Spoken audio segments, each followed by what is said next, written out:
चिंतन श्री गुरुदेव दत्त श्री स्वामी समर्थ। नमस्कार, मी रोहिणी परत एकदा तुमचं स्वागत करते माझ्या या चॅनलमध्ये। आणि आज आपण परत एकदा पितृपक्षाबद्दल एक माहिती बघणार आहोत, जी तुम्हाला सर्वांना माहिती असायला हवी असं मला वाटतं।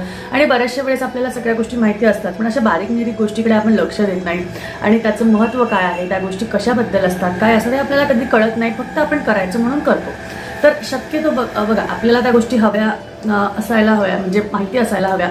त्यामुळे मी तुमच्यासाठी अशी व्हिडिओ घेऊन येते। पण एवढ्यात काय झालंय, पितृपक्षाबद्दलचे व्हिडिओज मी एवढ्यात आणले नाही, कारण मला तेवढा वेळ भेटला नाही। तर आता लगातार तुमच्यासाठी मी एकामागे एक आता हे 2-3 पितृपक्षाबद्दलचे व्हिडिओ घेऊन येणार आहे। त्याच्यानंतर आता आपले नवरात्रीचे व्हिडिओ सुद्धा होणार आहे। आणि आता बघा, पितृपक्ष आपले सर्व पितृ अमावस्यापर्यंत आहे, म्हणजेच पुढच्या रविवारपर्यंत। तर अजूनही आपले एखादे पितृ राहिले असतील किंवा करायचे राहिले असतील किंवा त्या तारखेला नाही झाले, तर तुम्हाला ते सर्व पितृ अमावस्याला करता येईल अशा हिशोबाने मी हा व्हिडिओ तुमच्यासाठी घेऊन आलेली आहे। नक्कीच त्याचा तुम्हाला फायदा होईल असं मला वाटतं। तर चला आजच्या व्हिडिओला सुरुवात करूया। सगळ्यात पहिले महत्त्वाचं, जर का तुम्ही नवीन असाल, माझ्या चॅनलवर पहिल्यांदा आला असाल, तर व्हिडिओला लाईक करा, कारण नक्कीच तुम्हाला व्हिडिओ आवडेल। त्याचबरोबर चॅनलला सबस्क्राईब करा, बेल नोटिफिकेशनवर क्लिक करा, ऑलवर क्लिक करा, म्हणजे येत्या पुढच्या सगळ्या व्हिडिओजची नोटिफिकेशन तुम्हाला मिळेल। इथे मी तुम्हाला तुमच्या सगळ्या प्रश्नांची उत्तरं द्यायचा प्रयत्न करते। नक्कीच तुम्हाला आपले व्हिडिओ आवडतील। चला आजच्या व्हिडिओला सुरुवात करूया। तर बघा, आपल्याकडे कसं मानलं जातं की श्राद्धात किंवा पितृपक्षात जेव्हा आपण आपल्या पितरांना घास देतो किंवा आपल्या पितरांना नैवेद्य किंवा त्यांच्या नावाचा जो घास काढून ठेवतो, त्यावेळेस आपण 12च्या आत किंवा 12 वाजेच्या आतपर्यंत 12 वाजेपर्यंत आपण त्यांना जेवायला घालतो। आणि त्यावेळेस जर का अचानक आपल्याला एखादा कावळा दिसला किंवा एखादा कावळ्याने ते शिवून गेला, तर आपल्या मनाला खूप समाधान वाटतं की हो, आपले पितृ जेवून गेले आहेत। त्यांना म्हणजे आपल्याला तितका आनंद वाटतो की ते आनंदी आहेत, ते आपल्याकडे येऊन गेले, त्यांचा आपल्यावर आशीर्वाद आहे। तर कावळाच का, सगळ्या गोष्टींचं बाकीचे पण पक्षी आहेत, पण कावळ्यालाच का एवढा महत्त्व आहे? पितृपक्षामध्ये आपण कावळ्याचीच का वाट बघतो, आपण का नाही दुसऱ्या पक्ष्यांची वाट बघत? तर बघा, कावळ्याचा हा खूप एक वेगळा महत्त्व आहे। कारण पितृपक्षांमध्ये किंवा बघा, एखाद्याच्या घरी कोणी वाढलं तर 10व्या 13व्याचा सगळा कार्यक्रम केला जातो। त्यानंतर जे सगळ्या ज्या विधी असतात, त्यावेळेस जो नैवेद्य किंवा ज्या गोष्टी असतात, त्याला आपण म्हणजे त्यांच्यासाठी आपण हे म्हणणार नाही, नैवेद्य नाही म्हणणार, पण कसं असतं, त्यांचा जो घास काढून ठेवायचा असतो, त्या सगळ्या ज्या गोष्टी असतात त्यांच्यासाठी सुद्धा जेव्हा त्या विधी करतो, तेव्हा सुद्धा कावळ्याने त्या गोष्टी शिवल्या तर आपल्याला खूप समाधान वाटतं, खूप मस्त वाटतं की अरे हां, आपले पूर्वज जेवून गेलेले आहेत, ते समाधानी आहेत, आपण जे काही केलं आहे त्याच्यावरनं ते खुश आहेत असं आपल्याला वाटतं।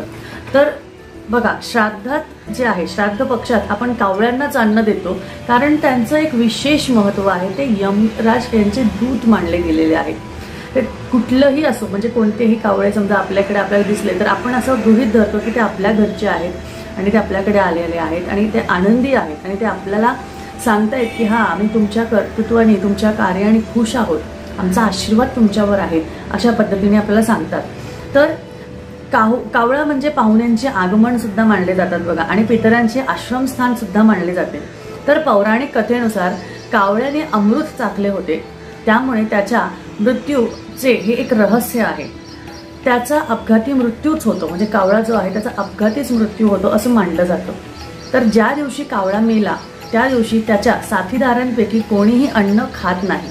तर म्हणजे शक्यतो असं मानलं जातं की कावळ्याचा अपघातीच मृत्यू होतो, आणि ज्या दिवशी त्यांच्या सहपरिवारामधला, त्यांच्या ह्याच्यातला जर का कावळा गेला, तर त्यांच्यातलं कोणीही अन्न खात नाही। भविष्यात घडणाऱ्या घटनांची कावळ्यांना आधीच कल्पना असते, त्यांना आधीच कळतं की पुढे काय घडणार आहे, काय होणार आहे। त्यामुळे सुद्धा कावळ्यांनाही पितृंचं म्हणजे त्यांचं स्थान मानलं जातं। शास्त्रानुसार कोणताही सक्षम आत्मा कावळ्याच्या शरीरात फिरू शकतो, म्हणजे कुठल्याही प्रकारचा। आपल्याला माहिती आहे की आपल्याला इथे पॉझिटिव्ह एनर्जी आहे, निगेटिव्ह एनर्जी आहे, सगळ्या गोष्टी आहेत। त्या प्रकारे ज्या सक्षम आत्मा असतात, ज्या स्थायी असतात, त्या कावळ्याच्या रूपात त्यांच्याबरोबर फिरू शकतात, ते बघू शकतात। आपण बघू शकत नाही की आपले पितृ आपल्या जवळ आहेत, ते आपल्याकडे लक्ष देत आहेत, पण कावळ्यांच्या रूपात ते नक्कीच आपल्यावर लक्ष देतात। त्यानंतर कावळ्यांना भोजन दिल्याने पितृ आणि कालसर्प दोषाचे दोष दूर होतात आणि त्याच वेळी पितृ तृप्त होतात, समाधानी राहतात आणि त्यांना म्हणजे ते आपल्यावर कायम आनंदी राहतात आणि आपल्यावर त्यांचा आशीर्वाद सदा राहतो आणि कुठल्याच प्रकारचा पितृदोष आपल्यावर होत नाही। त्यामुळे असं म्हणलं जातं बघा की रोज सुद्धा स्वयंपाक करताना किंवा रोज सुद्धा जेवताना एक घास पितरांचा काढून ठेवायला हवा, कारण त्यांना तो पहिला मान दिला गेला पाहिजे. कावळा न थकता मैल उडू शकतो, त्यामुळे त्याच्यामध्ये भरपूर भरारी आहे. त्यामध्ये खूप अशी गोष्ट आहे की तो कुठूनही कुठेही जाऊ शकतो, कधीही जाऊ शकतो. आणि त्याचबरोबर एक पांढरा कावळा देखील तो सगळ्यात महत्त्वाचा यमराजाचा दूत मानला जातो, त्यामुळे तो सुद्धा खूप महत्त्वाचा मानला जातो. पण शक्यतो पांढरा कावळा हा सापडणं खूप दुर्मिळ आहे, अजिबात आपल्याला दिसत नाही, पण त्याचं सुद्धा तेवढंच महत्त्व आहे.